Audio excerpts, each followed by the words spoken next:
तो question number 2 है, रमेश की तारीख 31/3/2025 के दिन की सकल तलपट और अतिरिक्त जानकारी पर से वार्षिक हिसाब तैयार करो। रमेश की तारीख 31/3/2025 के दिन की पक्की ये सकल तलपट दी है, यहाँ लिख लेना सकल तलपट।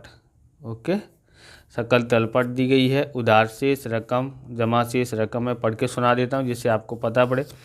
आहरण 12,000, खरीदी 6 लाख, स्टॉक प्रारंभिक स्टॉक है 60,000, वेतन है 1,20,000, माल वापसी 40,000, मजदूरी 50,000, ऑफिस खर्च 80,000 है, देनदार 1,20,000 है, विज्ञापन खर्च 50,000 है, स्टेशनरी खर्च 6,000 है और यंत्र 90,000 है। मकान 3,60,000, भाड़ा 12,000, 10% के डिबेंचर में विनियोग 1 लाख हैं। बैंक लोन का ब्याज 20,000 है, योग है 17,20,000। जमा शेष में पूंजी शेष है 4 लाख, बिक्री है 9,98,000, माल वापसी है 20,000, मिला डिबेंचर ब्याज 5 लाख बट्टा 11,000, मिला डिबेंचर ब्याज 5,000 है, बराबर माल वापसी 20,000 है। 10% की बैंक लोन है 2 लाख, लेनदार 85,000, चुकाना बाकी भाड़ा 1,000 है। उसके बाद हम लोग यहाँ देखते हैं, यहाँ पहले हम लोग समायोजन कर लेते हैं, फिर आपको आगे करना है। अंतिम माल का स्टॉक 1,10,000 है, जिसमें 50% माल की बाजार कीमत 10% अधिक है। 10% अधिक है तो हमको उससे कोई लेना देना होता नहीं है। अगर बाजार कीमत कम होती तो हम कम को लेते, इसलिए हम लोग इसका 1,10,000 ही लिखेंगे, बराबर।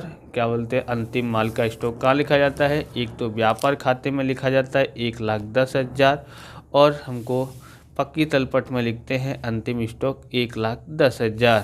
उसके बाद हम लोग आगे देखते हैं, दूसरा है समायोजन है हमारे पास नहीं लिखी उधार बिक्री। उधार बिक्री नहीं है, सबसे पहले हम लोग लिखेंगे बिक्री कहाँ है, ये 9,98,000, तो व्यापार खाते में लिखते हैं 9,98,000, प्लस नहीं लिखी बिक्री 50,000 है, बराबर। दूसरा कहाँ पर होगा, तो बिक्री नहीं लिखी है तो देनदार में भी जोड़ा जाएगा। ओके, तो देनदार में भी प्लस होता है।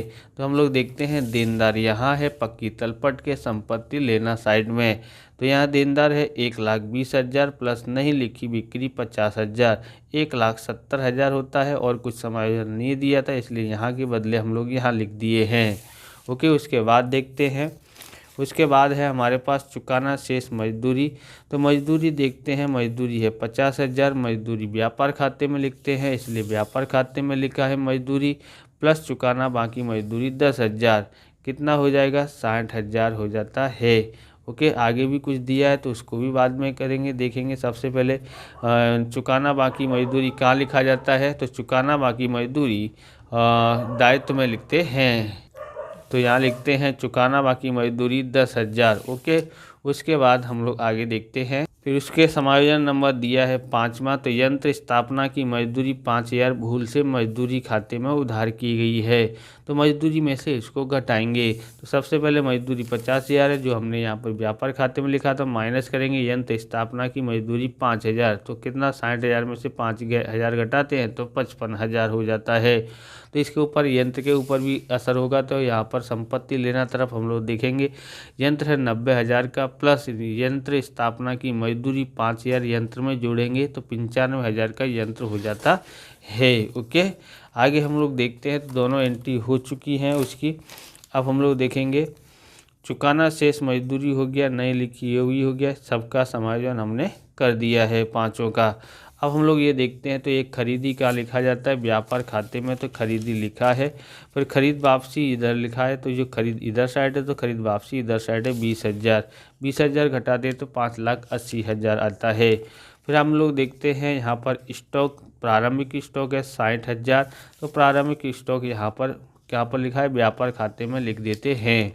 ओके, उसके बाद देखते हैं वेतन 31/1/2025 तक है। अब यहाँ पर आपको समझना है, ये तारीख दिया है, यानी कि हमारा साल का पूरा हो रहा है 31/4/2025 को होता है, तो ये पहले महीने तक का पूरा हो गया। दूसरा महीना 31/3/2025, 31/3/2025 को हमारा पूरा होता है, वित्तीय वर्ष है, तो हमारा दूसरा और तीसरे महीने का बाकी रह गया है, तो ये कितने महीने का, 10 महीने का, तो 10 का भाग देते हैं इसमें, तो 1 महीने का 12,000, 2 महीने का चुकाना बाकी है, तो हम लोग लिखेंगे लाभ हानि खाते में वेतन है 1,20,000 चुकाना बाकी, मतलब हमने इसमें 10 महीने का था ना, ये 10 से भाग दिया तो 12,000, 12,000 2 महीने का कितना हो जाएगा, तो 24,000, इसलिए चुकाना बाकी यहाँ पर हो जाएगा 24,000, और जोड़ेंगे तो 1,44,000 चुकाना बाकी वेतन का आएगा।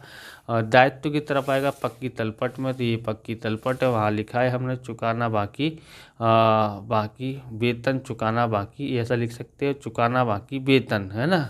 ओके, 24,000। उसके बाद हम लोग आगे बढ़ते हैं, माल वापसी है, तो बिक्री है, बिक्री में माल वापसी घटा दो 40,000, तो 10,08,000 आता है, बराबर। अब हम लोग आगे देखते हैं मजदूरी का हमने कर दिया। ऑफिस खर्च लाभ हानि खाते में आता है, तो यहाँ लिखा है देखो, ऑफिस खर्च 20,000। ओके, देनदार 1,20,000 था, उसका भी हमने कर दिया। एक विज्ञापन खर्च लाभ हानि खाते में आता है, तो विज्ञापन खर्च 50,000। उसके बाद देखेंगे स्टेशनरी खर्च, ये भी लाभ हानि खाते के उधर तरफ आता है, तो स्टेशनरी खर्च 6,000 आ गया। आप इस प्रकार के वीडियो देखना चाहते हैं तो डिस्क्रिप्शन में आपको प्लेलिस्ट मिल जाएगी, अकाउंट और स्टेट के अलग अलग चैप्टरों की वीडियो की प्लेलिस्ट की लिंक मिल जाएगी, वहां से आप देख सकते हैं। और चैनल पर नए, चैनल को सब्सक्राइब कर लेना, क्योंकि हम इस प्रकार के वीडियो आपके लिए बनाते रहते हैं। अगर आप इस विषय का आप PDF लेना चाहते हैं तो हमारे मेंबरशिप ले सकते हैं। तो मेंबरशिप लेने के बाद आपको अपना मोबाइल नंबर कमेंट में डालना है, जिससे हम आपको व्हाट्सएप पे PDF उपलब्ध करा सकें। मेंबरशिप ली होगी तभी। ओके, आगे देखते हैं, यंत्र है 90,000 का, तो यंत्र में हम लोग इसका भी कर दिया है। मकान 3,60,000, सेम टू सेम कहाँ पर लिख देंगे हम लोग, संपत्ति लेना तरफ पक्की तलपट में लिख देंगे, बराबर। और भाड़ा लाभ हानि खाते में लिख दिया है, भाड़ा 5,000, और ये जो लिखा है मकान 3,60,000। ओके, संपत्ति लेना तरफ। उसके बाद हम लोग आगे देखते हैं 10% के डिवेंचर में विनियोग, ये संपत्ति है, तो संपत्ति तरफ हमने लिखा है 10% के डिवेंचर में विनियोग 1,00,000। उसके बाद हम लोग देखते हैं बैंक लोन का ब्याज, तो बैंक लोन का ब्याज होता है खर्चा है, तो हम लोग देखेंगे बैंक लोन पर ब्याज कितना है, तो 20,000 है। तो बैंक लोन पर हमने सब सही ब्याज आया है, तो बैंक लोन ये रही 10% की बैंक लोन 2,00,000 होती है, उस पर इसका 10% पर निकालो तो 20,000 ही होता है, तो कोई बैंक पर बाकी रहेगा 20,000 ही होता है। ओके, उसके बाद हम लोग आते हैं पूंजी हमने लिख दी है, कहाँ पर लिखी है, तो पूंजी हमने यहाँ लिख दी है पूंजी। ओके, अब है बिक्री 9,00,000, इसका भी हो गया, ये भी हो गया। डिवेंचर पर ब्याज, तो लाभ हानि खाते पर जमा तरफ होगा। और यहाँ पर कुछ है तो देखोगे डिवेंचर पर ब्याज, तो डिवेंचर पर यहाँ पर देखो 10% के डिवेंचर है 1,00,000, तो 10% के हिसाब से कितना ब्याज होता है, 10,000 होता है। पर यहाँ पर मिला कितना है, 5,000, तो मिलना बाकी 5,000, टोटल 10,000, तो मिलना बाकी, तो ये पूंजी संपत्ति में आएगा, क्या लिखेंगे, मिलना बाकी ब्याज 5,000 यहाँ लिख दिया है। ओके, कहाँ लिखा है, ये लिखा है 5,000 मिलना बाकी ब्याज किसका है, डिवेंचर का।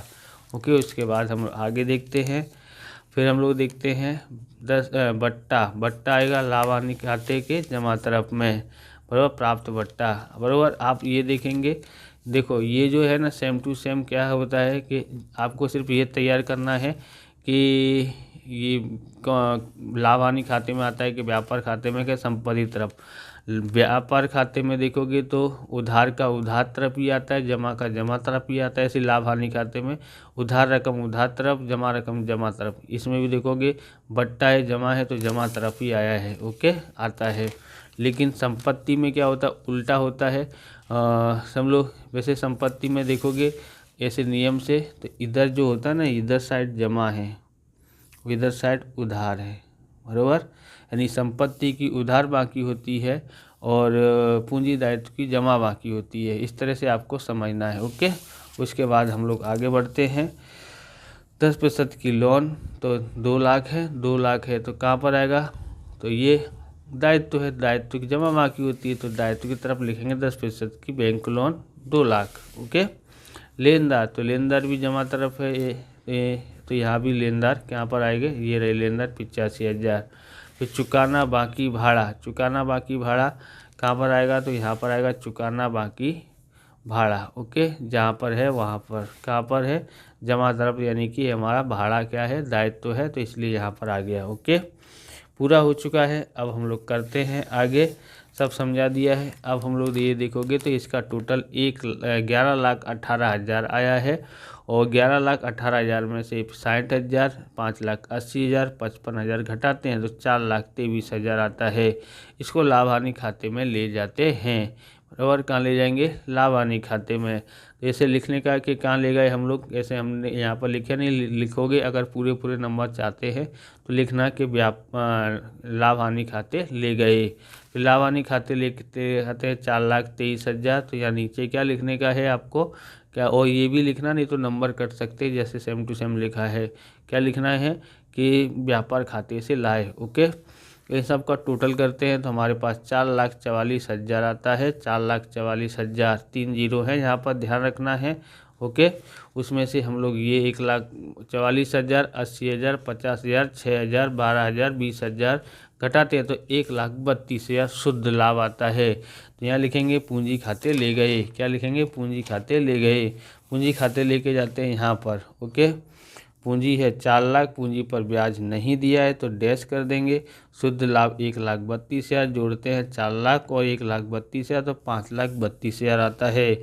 आरण 12,000 है, आरण पर ब्याज नहीं था, हानि भी नहीं थी, इसलिए टोटल 12,000। तो 4,32,000 में से 12,000 घटाते हैं तो 5,20,000 आता है। उसके बाद हम लोग सबका टोटल करते हैं तो 8,40,000 आता है।